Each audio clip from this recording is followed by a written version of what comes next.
That Note with Parker Whirling.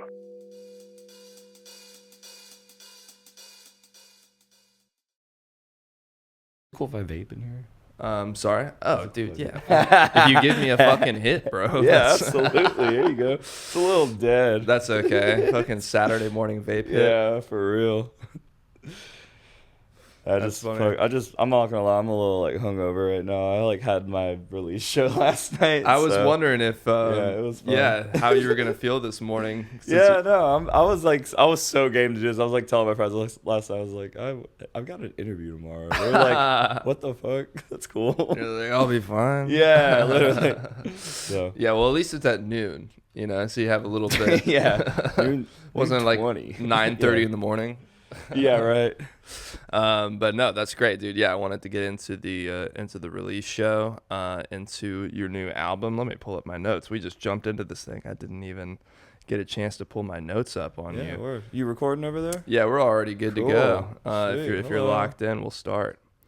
Ezra Pounds on the podcast. On that note, dude, thanks for joining me. Absolutely. I found you through DocuTrent at DocuTrent on Instagram. He's the GOAT. He's great. I actually have not met him yet. Shout out to Trent. I'll meet you at some point. But we have like a bunch of mutual friends. Cool. So I need to actually chop it up with him. But I love his work. I love what he did with your album art. It was so fast and very impromptu. That's great. So it was super fun, very shiny and like dolphins and kind of like this Florida mug here. Yeah, right. Yeah. I want to go to the beach. Yeah, I want to go to the Florida. beach. New album out now. Fuck. Which came out yesterday, by the way, Yes. as we are recording this episode. And I heard the single and was like, oh, this is great. And then I listened to the whole album yesterday and was like, this whole album is fantastic. Thank you. And truly, like, no joke, it's probably one of my favorite local albums I've heard in a long time. I just love the production. I love the songwriting. It's got like some quirky, fun, silly songwriting, but it's also like it doesn't take itself too seriously in that way, but it is like seriously a good record. Like all the choices you make, I think, are really cool and very like progressive, and you get a little experimental, but not too crazy. It just hits all the notes for me. Cool. I appreciate that. Of course. But before we talk about that album, I want to get into the album you picked from my discography here, which is the Bill Evans Trio, Sunday at the Village, Vanguard. Great featuring choice. Scott LaFaro, who is also goated, one of his very close collaborators, bassist. Yeah, what really made you pick this one? Well, I mean, I've been listening to Bill Evans for years now. I mean, he's one of my, probably is my favorite jazz piano player. I don't know if he is my all-time favorite jazz composer / player. I think Clifford Brown might be my actual favorite. And then Stefan Grappelli, who is a violinist who pretty much founded the French, quote, gypsy jazz. I don't know if that's, you can say that these days, but they call it jazz. Yeah, jazz manouche kind of, sound, which was like comprised of strictly strings. So, and I'm a violinist, my day job is teaching violin to pretty much all ages of people. Right, like private lessons? Yeah. That's what I do as well. Oh, really? Yes, Cool. not violent, but Gotcha. like What do you guitar, drums, Okay. bass, but no kid wants to really learn bass. Yeah, right. Unfortunately. Bass is kind of a hard one to find. I've given a couple of just bass guitar lessons to my guitar students who were interested, and they're just like, oh, let's go back to guitar. Yeah, they're like, I can't hear the notes. Yeah, literally. But no, yeah, I mean, I think Bill Evans just speaks volumes to me just as a composer and musician, just because his personality I feel very akin to. I've just watched a lot of his interviews and stuff like that, and just every time I watch the man speak, I mean, I sense a lot of, not to get sad here, a little bit of deep turmoil, because the man was facing a lot of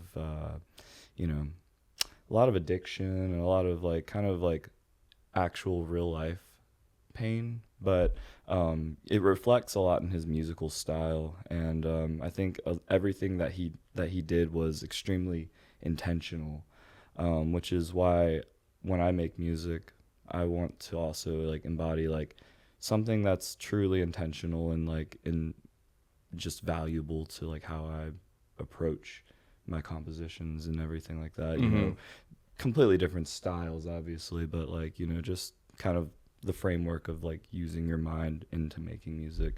I think Bill Evans gives that, you know, that good kind of, you know, personal, you know, style, and like easy kind of to reflect on when you listen to his playing. You know, it's very moody, but it's also like sometimes it's very like fun and up, and it'll catch you off guard constantly. So yeah, and this one, I mean, I'm not actually super familiar with this record in particular. I actually just chose it because I love Bill Evans, but Sure. my favorite album by the Bill Evans Trio is Explorations. Okay. It's got some of my favorite tunes. There's like a popular Miles Davis tune that he plays called Nardis that is just like one of my all-time favorite jazz compositions out there. And if you like Bill Evans, definitely listen to that one.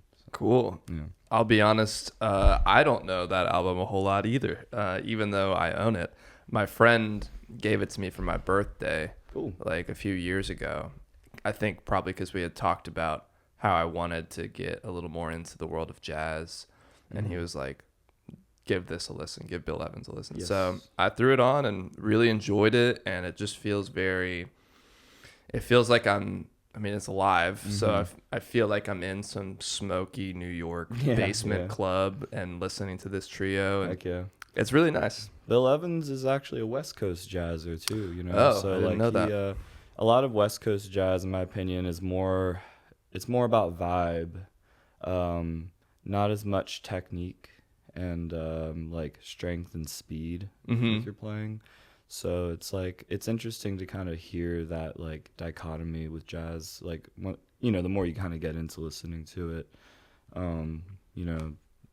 So it's just, Was there a jumping off point for you with jazz music in general? Have you been listening for a long time? yeah, I mean, I started really appreciating jazz honestly my senior year of high school. I took jazz band for the first time, and that's actually what like led me to like develop my guitar skills.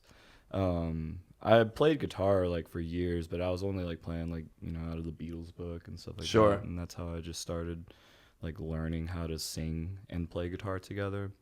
But when I started unlocking just like new chord styles and just you know, kind of alterations of how you can approach harmony on the guitar, I think it was just like more, I don't know, just more like what I wanted to hear, you know, with guitar playing. Because, you know, there's so many guitarists, and this is my hot take. Let's go. You're already throwing the hot takes out. Too many guitarists. Not, you know, it's not a bad thing, but I do feel like there is like an abundance of guitar music in the world. So like for me to pretty much make songs solely on guitar a lot of the time, I sometimes feel like I need to approach my harmonic language in a different way, even if it's sometimes the samey. I try to use a new chord that I just learned for a new song every time, like, you know, just like whether it's like a kind of weird suspended chord or like just something that's just slightly different that like I can approach the song with, that I can be like, yeah, I tried this and this is something new for me to hear with my kind of like technical aptitude on guitar. So I think that's like important. And I'm not even like a crazy technical guitarist. I just like really, I don't know, I just love songwriting, and I'm with you. When you songwrite and like you play the guitar, it's important to really develop your own style. You know? It's just, and that's something I tell all my students, you know, just try and keep listening to music you like the most, and then use that in a way to like develop how you want to approach your own guitar playing or violin playing, you know, whatever. Right. That's interesting to hear you say that, just because I can hear that in your music, your album, it's very like I relate to it because I am not a guitarist by any means. I barely know many scales or any kind of things like that. It's almost like I approach guitar through the lens of just songwriting. Like I only think about chords really and like what works together and like finding kind of wacky chords without necessarily worrying about the theory of it. It's just like, oh, does this feel good? You know, that's the most important thing. Yeah, and I think that's what kind of ends up making people get a little more creative. I mean, not to be the guy that's like, oh, having ignorance will allow you to be more creative because you don't really know what you're doing. But there is some truth to that where like if you don't know the rules, you can just kind of confidently go anywhere. Yeah. And if it sounds good, it sounds good. Right. But I love the album. I want to go to the beach. Thanks. I know I've said that a bunch of times. Do you want to go to the beach? I do want to go to the beach, dude. It's not quite the end of summer yet. I went to the lake a few weeks ago, and that was nice, but it's not quite the beach. Yeah. I am a beach guy. Well, truth be told, the photo shoot I did with Trent was at the lake. Oh, okay. It was a beach advertising on the lake. Oh, there you go. Yeah. They got beaches there. Yeah, there's sand. It was exactly. It was a little faux beach. Sure, yeah. It was also just convenient. It's a little further from the beach from Atlanta.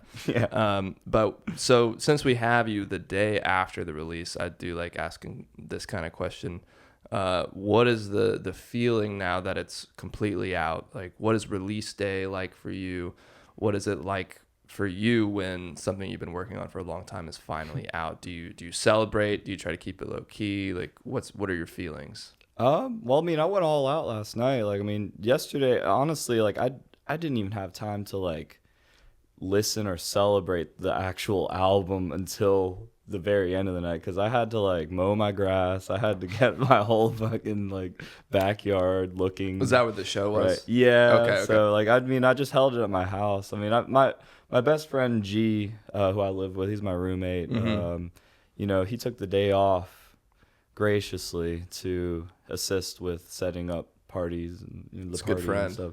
He's a great friend. I mean, he's like we both have like a very great kinship in like putting together parties and events. Just like we've done really crazy, like just easy, not easy, but like easy for us to come together and develop like a kind of a cognition in the way we can like put something together very last minute, you know? And like we've been planning this for like probably 2 weeks now, but we didn't do shit until yesterday. So like, yeah, of course. You know, I went to Wally World and got fucking balloons and just bare minimum shit. I was like, a couple bubble streamers. Blower. Cool, yeah, bubble blower.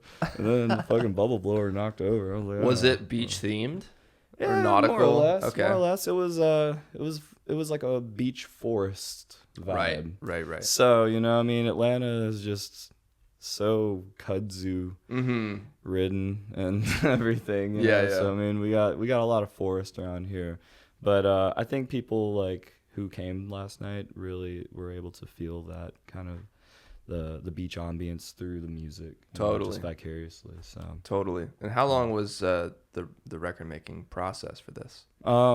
Man, some of the songs on there, for example, Double Vision and Submarine, I've had both of those songs for probably like a little over 2 years now. Okay. And they were just demos. Like, I mean, a lot of this album was honestly just like, I don't want to say it was thrown together, but it was just kind of like at a certain point, I was listening to a lot of my demos and my songs, and I was like, you know, I think I have a project out of a lot of these.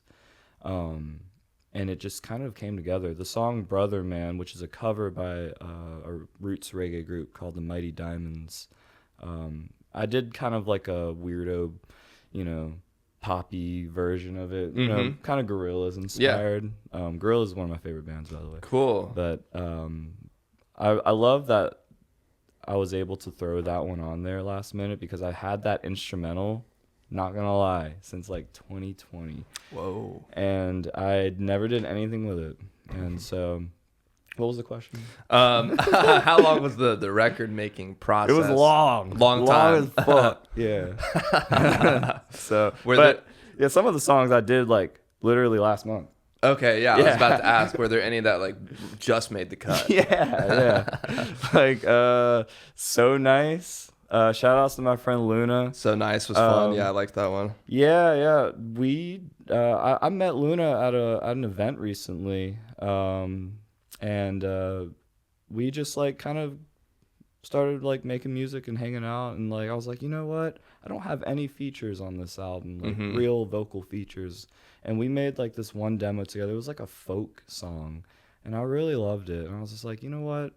I think our voices are very good for like they were very compatible in a way. So I was just like, I think you would do great with like making a song for my album with me. And so we did another cover.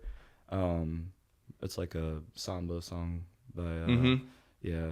Anyway, so it was called So Nice. But yeah, we it was very playful. I like the banter between y'all that kind of happens at the beginning. Yeah.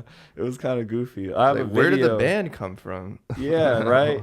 No, I have a little video of us recording that. Oh, that's together. awesome. And like she was like, "We got to put the sunglasses on." I was like, "Okay, like, you're right." That. Yeah. Just like acting in my bedroom, just like. Oh. I loved personally After the Sunset was a favorite of mine. Cool. And Double Vision as well. I think Cool. After the Sunset, I'm curious if you know who Frost Children is. Okay, well, I got an album rec for you. Frost Children has an album called Hearth Room that is very like it is of a similar texture, I guess, of that song. It really reminded me, and this kind of like carefree, like fun, summery vibe. Yeah. And that album I listened to a lot last summer, so it kind of was reminiscent of that. Their stuff in general is very like electronic hyperpop kind of. Cool. But they made one album that couldn't be further from the rest of their stuff. I like that. And that's the Hearth Room album, and it's very indie pop. Like it sounds like they made it. Yeah, please, like bedroom pop type stuff. Yeah, please send that to me. I will. Yeah, I would love to listen. I think you would definitely vibe with it. Yeah. What were you listening to during? I mean, I guess it was a couple of years of making this, but I mean, any standout phases or albums or artists? For this out. Oh, sorry. No, you're good. You're good. Yeah, put them on. Be like, yo, G. Yeah, actually. Yeah, throw them on. Hey, G. Yo, I'm in this interview right now. Say what's up. yo, what up? What's up, G? This is my best friend, G. We're completely dodging a question right now to, enhance the podcast with your presence. I asked him his body count. Yeah, tell him. Let him know. It's in the hundreds. No, I'm just joking. No. All right, man. You take it easy. Call me back. Okay, I love you. Bye-bye. That Nice. was G. What was the question? Featured artist. Yeah. It was What were was I you listening to? Any standout? Yeah, a lot of Brazilian music. Cool. I love bossa nova music, samba music, and Giles Roberto, like the classics. You know, I mean, I'm so into that, like, just kind of lo-fi, chill vibe with like what I listen to, and just kind of brings me a lot of inner peace. I've been listening to that music for a very long time, and that's like one of the few albums or records that I actually have on my actual phone That you bought. music. Right. Yeah, I didn't buy it. Like, This is back in let's hold the phone here. yeah, this is back in torrent era. Right. LimeWire. You can cut that. But anyway, I used to download a lot of music when I was younger, just because it was accessible to do that. Yeah, And, totally. I would just put it on my phone. But around the time I was in I think 10th and 11th grade of high school, I downloaded a ton of Brazilian music. And then Cool.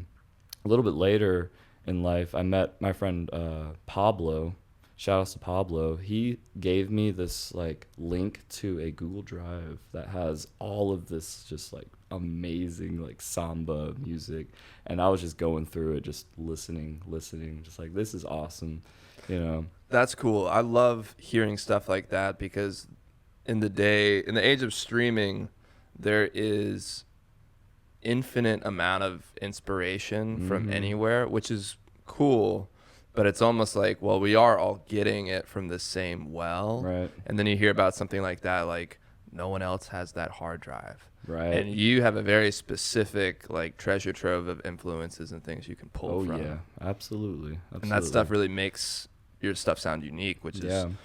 It's funny because I didn't really like think about samba or South American music like while I was listening to it, other than, you know, the samba song and just in general this kind of aquatic vibe. But No, now that's that you're talking about it, I'm like, oh, I do really hear that, but it's not so in your face, like it's just kind of sprinkled in. You know, I've gotten, one of my friends told me that like my songs kind of have like a krautrock vibe, which is really cool. Whoa. So like I was like, you know, it's fun to like mix the samba jazz-esque like chord progressions with that indie krautrock pop vibe, you know, like it's just like, I don't know, it's just kind of different to me to do that.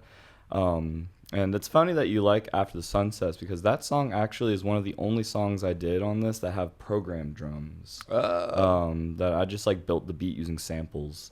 There's some crazy drum songs in there. I wrote on Submarine, I loved the drums. So those are real drums? Those are real drums. That was actually a sampled like groove from this Instagram drummer. I think his name is like Simone Piazzano. I need to like actually look up his name and credit him, because like I found his page and I was like, these grooves are crazy style. Like even the guy who played drums with me last night, Jordan, he loves playing that one because he was like, these drums are crazy. Like, did you play it? I was like, no, I didn't. But I played drums on all the other songs. Okay. So like the more like just kind of straightforward, like sure, yeah, kind of stuff.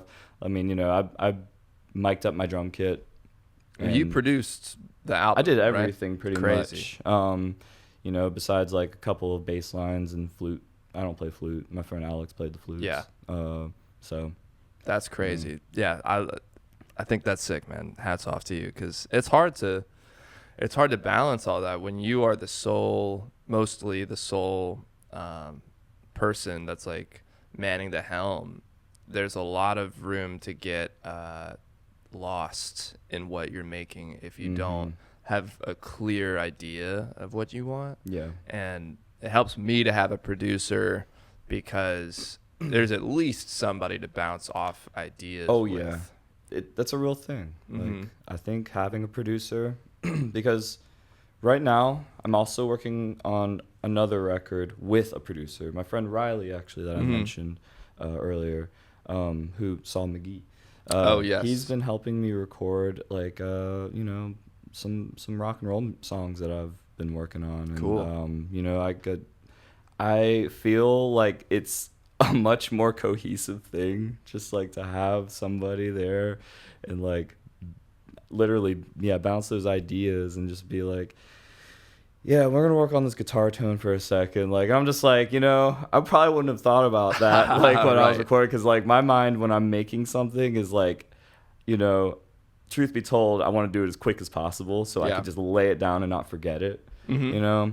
But when you have somebody there who's like listening to the sonic kind of like aspect of it, trying to actually curate how it's coming in, it really does like, you know, make the record something a little bit more like special. But in the world of doing it yourself, I think, you know, I mean, that's why it takes a little bit more time to, you know, like I said earlier, like some of these songs I've been working on for so long now. So like it takes that time to eventually, once you got all of these fucking songs and demos like in your Google Drive, to just finally be like, okay, I'm going to choose a few of these actually kind of work together, put them in a separate folder, kind of listen to them back to back and be like, this is kind of dope, like this works, like what the hell. So it's I don't know, it's very nuanced when you're working alone. And then, you know, because you know what you like when you're making music, you know. It's like, it's not, you know, no question about it. Everybody knows what they like. Yeah, yeah. Sometimes I can get like, just being like, is this cool? Am I crazy? Am I the only one that thinks this is cool? And then if I show it to like a producer I'm working with, and then they're like, oh yeah, this is great, and maybe they're just saying that because I'm paying them, and then they're like, you know. But I'm like, I do believe them, and I'm like, okay, yeah, this is dope.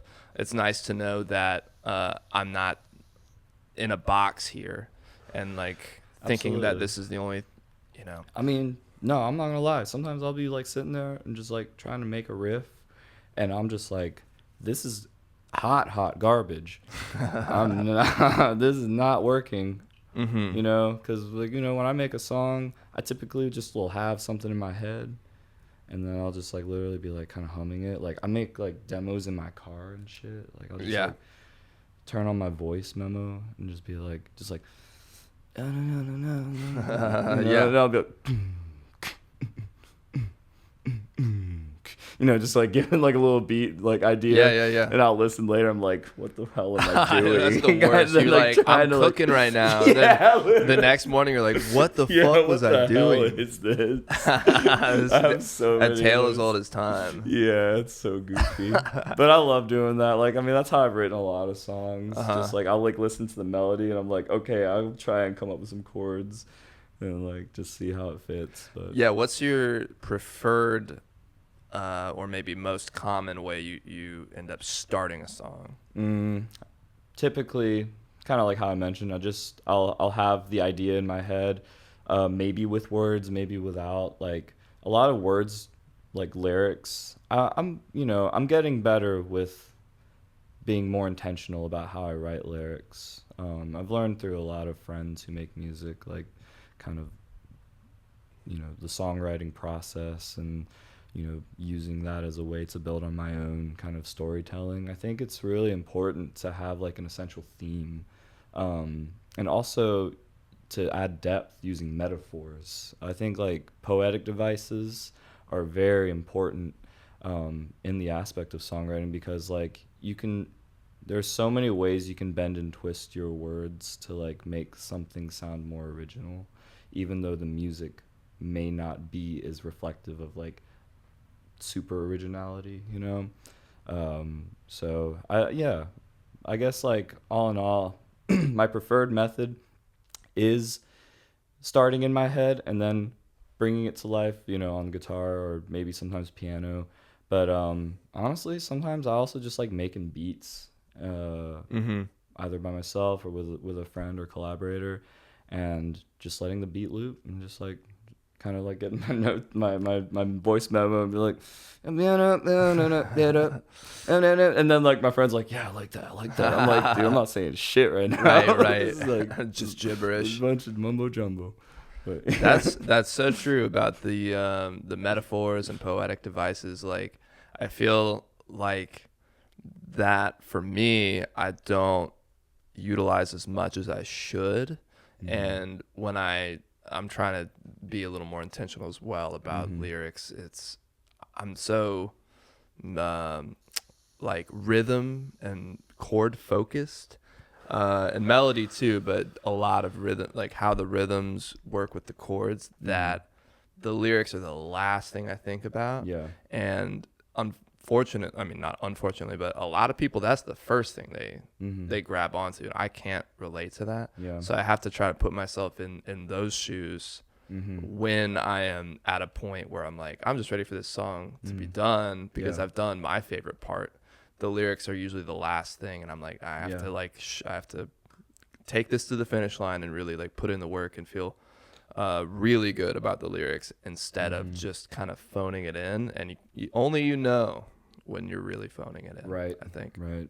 You know, lyrics are hard to hit sometimes, you know. I mean, like, you know, you want something that's sticky and catchy, but at the same time, it's like, you know, sometimes I want to like write, just like let my crazy mind just let these words flow. And like, I mean, I write all the time. Like I write poetry a lot, so I'm like really into just stream of consciousness writing, and I'll write in a notepad sometimes, but a lot of the times I'll just like grab my phone and just keep writing, and then after like 15, 20 minutes I'll have like a lot of just random kind of shit, good or bad, but it's I think it's just like an easy way to like flex that muscle, just writing without the intention of music first. And you'll find kind of certain tropes in your writing that you're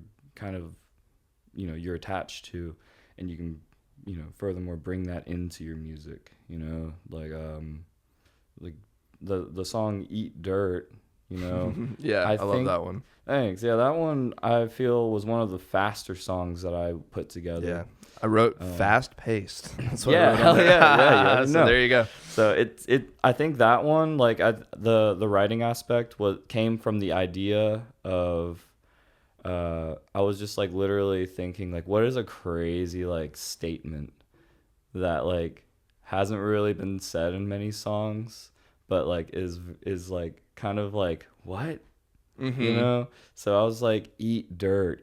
That's like all I could think about, and I just started singing it, in the song, and then the actual like idea for the song came to me, where if I like start to add nuances to how like the eating dirt concept, where the worms eat the dirt and then the bird eats the worm, it's a circle of life. So that is the overarching concept for that song. Yeah. And now you got like two ways of looking at the phrase "eat dirt," like the classic, like "fuck you" or whatever, right? Which I didn't even really think about until right now. Yeah. And then what you just said, and it's like it's cool to have those juxtapositions. I like that idea of like taking something that you don't hear a lot, or I love like anytime I hear a random phrase that I'm like, oh, that's cool. Like I forgot about that phrase. Like nobody says that anymore, and you just write it down and you try to like use that. Yeah. So I think coming up with like writing ideas, it can be difficult, it can be challenging, but to all like musicians out there who kind of have shit to say, just write it down. Whatever comes in your mind, write it down. Put it on your notes app. Like use that shit. We all got a notepad that we carry around everywhere. It's like it's easy. Just do it. Yeah, just fucking do it. That's always that's always the advice on this podcast. Just do it. But yeah, man, that sounds great. Let's take this over to the last 5, where we're gonna pull out 5 questions from this bowl here. Cool. And just kind of let the magic decide which one you're gonna answer. Best album covers. Ooh, man, I'm gonna have to think about this. Yeah, a lot of these are put you on the spot questions. Best album covers, man. I mean, immediately my mind goes to jazz, because like earlier I was talking about the Bill Evans. I mean, a lot of jazz music was actually like covers of original compositions. So when I think of covers like in renditions, my mind immediately wants to think of jazz, but like I'm trying to think of a good pop song or like something like that. Well, I will. You can answer that, but I will say covers meant like the album art. Oh, I'm thinking too deep into this but shit. No. I mean, it is funny because I'm like, I could see how 100% that's viewed that way. Well, this is an easy question then. I really love the Gorillaz Demon Days album art. Yeah, I think that shit is iconic. So iconic. I think it's like one of the greatest albums of all time, and I think it's just like you meet the 4 characters involved. It's thank you. So you just get a taste of what's about to come through these 4 generated minds. Not even AI, Right, so right. I think that's probably like one of my all-time favorite album covers. Maybe another one I like is trying to think. Demon Days is a good one. Yeah, I really I really like if you like the band Mild High Club. Yes. I wrote that down when I heard Double Vision. I was like, Hell oh, this yeah. kind of reminds me of Mild High Club. Cool. Yeah, that's what's up. I really like their music. I think they're super, obviously jazz oriented, but I really like their album covers as well. Mm-hmm. I think Skip Tracing. Yes. That album covers Literally, so much going the on. artwork. Yeah, I really like that kind of maximalist artwork. I Like think every time you look at it, you can see something new you Right. didn't catch before. very into that kind of stuff. So, yeah, I think they have great album covers. Yeah. Do you know Clark Sound? Yeah, I figured you knew him. yeah, Because I know that you and Dowd are homies. Yes, yeah, me and Dowd are homies. Dowd actually, he's gonna probably be playing with me. We jam quite a bit. Cool. So, he's an amazing musician. But anyway, Yeah, I yeah. know Clark Sound. I played. Because he opened for Mild High Club Yeah, I saw like that. a year ago or It's so.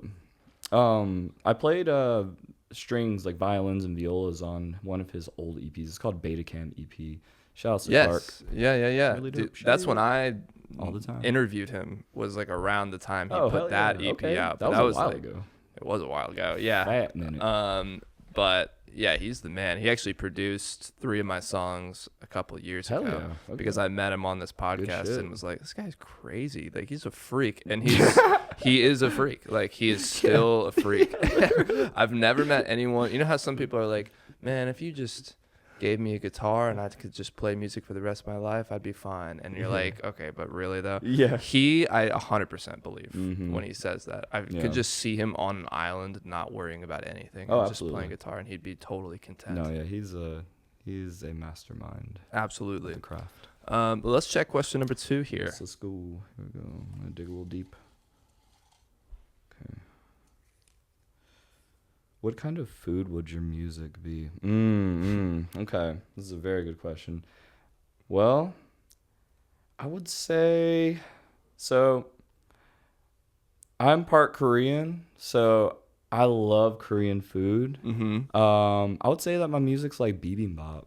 It's I've heard of it. I've never had it. it's so good. It's like one of like the easiest things that they make in Korean cuisine probably. But like I mean it's just like a big like blend of a bunch of shit. They got the Okay. egg, they got the gochujang, like like the spicy sauce and Yeah. you put a little bit of sesame oil over it all.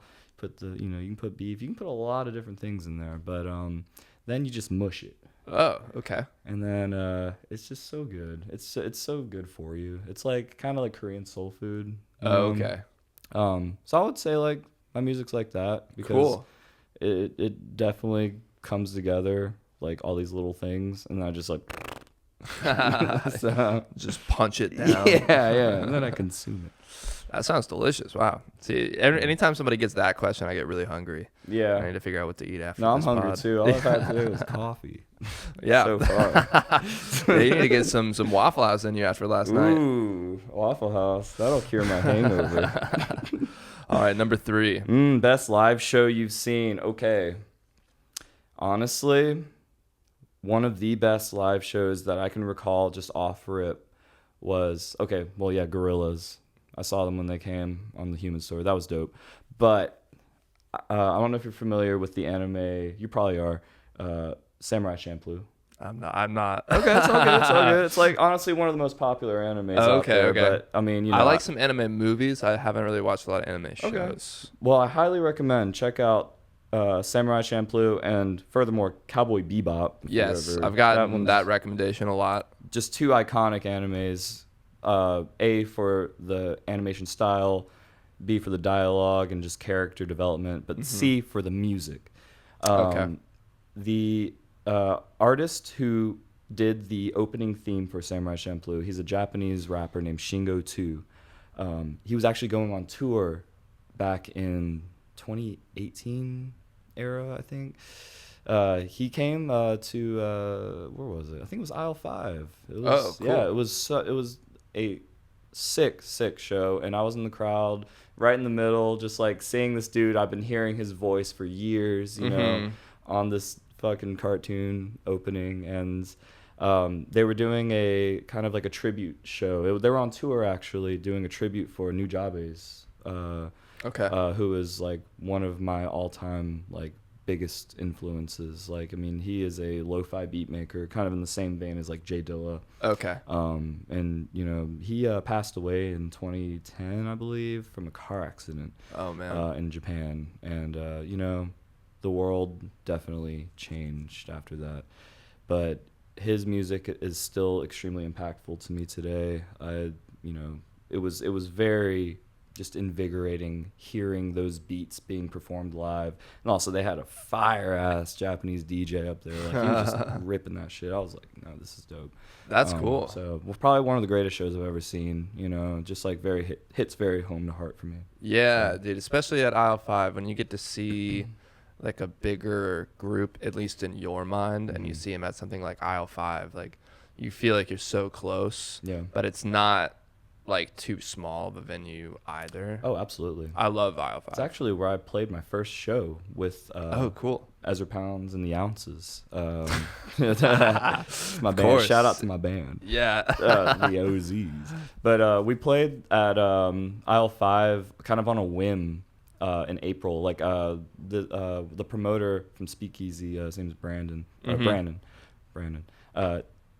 He randomly texted me and was like, hey, we need an opening for this guy named Kaz Moon, who is from up north, and he does kind of like chill, you know, lo-fi pop music. And he was like, I think your music would sound great. I was like, all right. And I'm not shitting you. We put this shit together in like 2 weeks. I had no band. Yeah. Had nothing. I'd never Wow. even considered performing any of this music. Wow. So this opportunity, honestly, is what ramped up and kind of got me ready to put this shit out. Like, you know, like, I mean, I was just like, that's cool. kind of just making this music to make it. Like, I mean, I play in 2 other bands, Hensleys and Atlanta Space Quartet. You know, I've just been so kind of like tapped into playing in those bands that I'm just, you know, I'm really, you know, I put my like solo music that I make much more frequently than those band songs, you know, kind of on the back burner. So yeah, shout out to Aisle 5. Shout out. Yeah, that's one of my favorites. Yeah. All right, question Another one. 4. Shit. Get a different color here. Okay, here we go. Unexpected musical influence. This is a really good question. Lately, Sabrina Carpenter. Oh. Love me Men some- Shine. Yeah. I love that song. Yeah, the new one. Yeah, Yeah, that shit's one's hard. great. You know, I actually just ordered her new album on vinyl. Whoa. It's coming in a couple Mega weeks. fan. Fuck yeah. I mean, dude. I mean, she's got, I think she's cool. yeah, she fine as hell. Dude, okay, I'm going to tell this story because I always forget that this happened, but I'm an actor as well. Oh, okay. And I did a movie. I was only on set for a day, and this was 2021, so it was a while ago. And I booked a role where I had to be like a drunk frat guy who was like creepily hitting on Sabrina Carpenter. Oh shit. Yeah. So she's like running by, and I like put my arm to like stop her against the wall, and I'm like, "Where are you going?" Whoa. And she just like ducks under my arm and like keeps moving. And I didn't know who. I kind of knew who she was, but only because of like the Olivia Rodrigo I see. drama that happened back then. I'm kind of familiar. Yeah, it was like a whole thing, but she was not a superstar the way she Gotcha. is now. And then they cut the scene, that little Damn. moment. I mean, it was like 5 seconds. So they just cut it, and I'm like, whatever. But now I'm like, fuck, Yeah, why did they cut it? that's Like, wild. I didn't You know could've she was shot gonna your be. shot, dog. Could have shot my shot. She's tiny. Really? She's tiny for real. She is That's probably interesting. like 5'2". Damn. Yeah. I mean, hey, you know, shout outs to being short. Yeah, underrated. Being Yeah. short. Yeah, no, I'm very in love with her. She's great, dude. Yeah, I'm Yeah. looking forward to the new album. Me too. The album cover's cool too, by the way. That was weird that was yeah, such it a got a lot of controversial flack. thing. I think she knows how to market herself, Yeah, that's true. and she's gonna take the flack in the best ways possible. Mhm. I respect her. I really like her music, and I've seen a couple of her interviews and everything. I'm just like, you know, she's very inspiring to me. So, Yeah. And you know, I mean, I didn't really get into her until I was like, I was dating this girl. She really liked her, and she was like putting me on her music. And I was like, Mhm. this is. And now you kind like her of more than this fire." girl. Yeah, like what? She's the like, why are you always listening to Sabrina Carpenter now? Yeah. Anyways. Moving on. Let's wrap this up. Let's do the Yeah. last question here on that note. Cinemas. Here we go. Dream artist / producer to work with. This is toughy. Maybe Pharrell. I love Pharrell.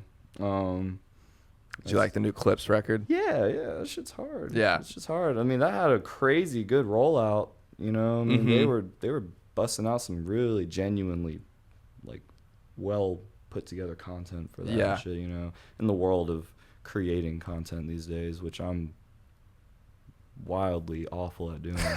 Like, honestly, I'm just like I give a shit, but I'm just like, Right. You know, It's my hard mind to know is- how to do it well. Yeah. Who knows? It changes all the time. But yeah, Pharrell. I mean, Pharrell. I would like, you know, I mean, he's the first one I can think of right now. Yeah. I just think like he is such a creative genius, and how he has like drum packs that he uses and just like makes, I don't know, he makes everything under the sun, it seems. And you know, I just like really I appreciate and respect that. And like, fun fact, I visited a mixing engineer's studio years ago when I was in school. I went to Georgia State for music technology. We had a field trip to this guy named Phil Tan's studio, and Phil Tan is mainly notable for mixing Diamonds by Rihanna. Whoa. So big old hit. Yeah. And we all knew that he had worked with Pharrell on records and stuff like that. And we asked him, it was like, what's it like working with Pharrell? And he's just like, honestly, it's kind of hard to keep track of him. Like, he's just everywhere. He's everywhere. Yeah. But like, when I heard that, I was like, that makes so much sense. I mean, the man's just a workaholic. He's doing as much as he can all the time, you know? And like, that's something that I really appreciate being a musician. And, you know, even though it can seem a little like, you know, hard to like fixate on specific things and like get shit done, I think like keeping your mind fresh on new sounds and new like projects and new things to like, you know, work on will help enhance the other thing in a kind of specific way. So, I mean, I respect that a lot, and you know, would love to meet Pharrell at least. Yeah. And Thundercat. I forgot about Thundercat. Cool, Thundercat cool. and Flying Lotus. Yeah. I love those. Let's come on the pod, My you guys. shit. Well, let's cook. Yeah, I can listen to it all day. Well, Ezra Pounds, thanks for coming on the podcast. Thanks for having me, Parker. Of course, chatting about I want to go Don't to leave the me hanging beach. now. Oh. Hey, that's okay. We got a good clasp though in there. Yes, sir. That's Yes, so sir. embarrassing. I was like looking at the Thunderous. notes. Thunderous. Yes, sir. Yeah, man. Thanks for coming on the pod. It was a blast, Absolutely. dude. And Absolutely. yeah, we'll see you next time. On that note, with Parker Whirling.